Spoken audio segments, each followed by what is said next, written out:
Hey everybody, Tony Contespati from GreatVocalMajority.com, YouTube channel, website, podcast, and all that good stuff. I wanted to talk today just for a minute or two about something very disturbing I saw in a survey or a poll that something like 2/3 of Democrats believe the President of the United States committed treason. That's crazy. I hope that's a bad poll.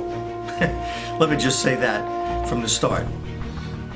But let's assume for a second it's not a bad poll and that 2/3 of Democrats believe that. That is an irrational belief. It can only be rationalized at all, if it can be rationalized, and I really don't think it can be, if you really place any stock in the rantings of a guy like John Brennan, who is a former communist and was the head of the CIA appointed by Obama. So right there, that's a problem. But he's the one that came out and said that the president committed treason. Now, committed treason during a press conference. I mean, I never heard of a death penalty offense ever being committed during a press conference, but that's just me. Let's take a look though. Has President Trump done anything in terms of policy that benefits Russia? Let's start with energy policy. President Trump opened up ANWR.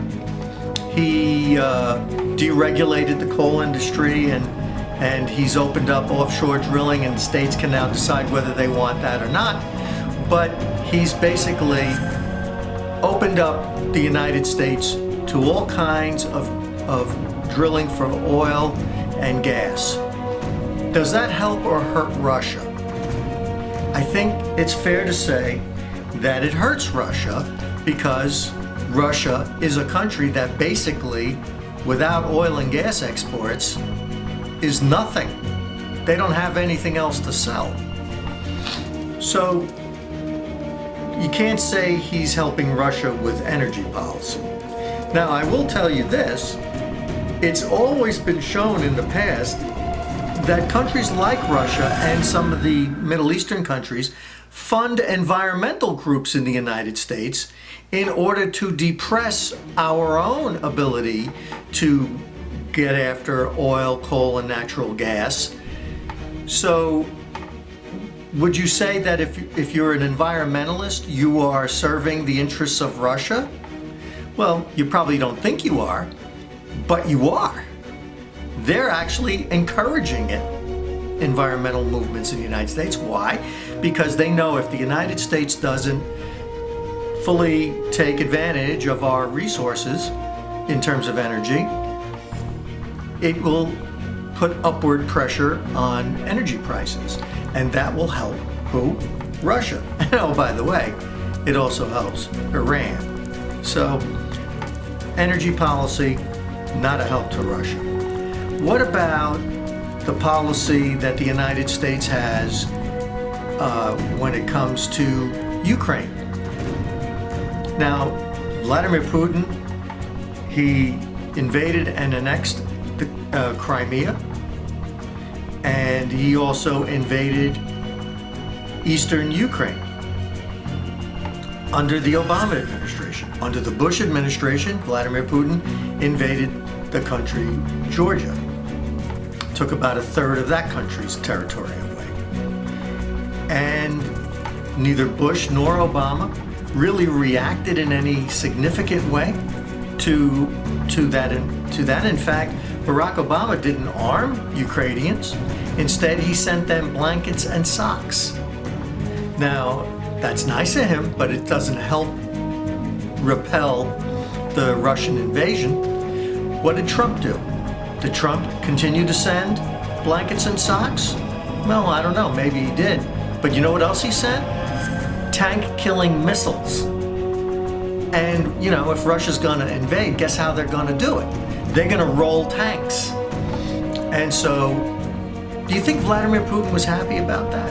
Do you think he cared that Trump is now giving Ukrainians tank-killing missiles? I'm sure he's not happy about that. So how is that traitorous collusion with Russians? It isn't. It isn't. And when American forces in Syria saw that there was a contingent of Russian, I think they were mercenaries, but they were still Russians, were approaching American forces, General Mattis had them annihilated with an artillery barrage. And something like, the numbers vary, but it could be up to 250 Russians were killed. Did you even hear Vladimir Putin say anything about that? No, he didn't. Why not? I mean, if, you know, was he happy that up to 250 Russians were blown to bits by our American military? No, he couldn't have been happy. So I'm really at a loss to explain why 2/3 of Democrats really do believe that President Bush is a traitor. I think it's a very dangerous thing, and I wish my friends who are Democrats who think this way would really think it through. I mean, do they hold these opinions even knowing the facts that I just laid out? Because that would be truly scary to me. I would be much more put at ease if they told me, well, I didn't know that energy deregulation hurts Russia, or I didn't know that he's arming the Ukrainians where Obama didn't. And, you know, after all, I mean, didn't President Obama lean over and tell Dmitry Medvedev that he would be flexible and relate that message to Vladimir Putin? I mean, that's not traitorous. I mean, I would call that traitorous, but I would say that's being much more flexible. I mean, one thing about the Russians that you can say without fear of contradiction is the one thing they're not is flexible. So offering flexibility without anything in return, like Obama did, is well, I have to say it's ridiculous. So, what is Trump doing? What is he doing materially? And this is a challenge to my Democrat friends who believe that Trump is a traitor. I want you to tell me specifically, what is he doing that deserves him to be executed for treason? Because this is getting a little irrational. I mean, Trump is one thing. You can not like him. I'm not saying you need to support him. I'm not saying you need to vote for him if he runs again. I'm not saying any of that. I'm just saying, traitor, come on. Come on. Let's not talk stupid.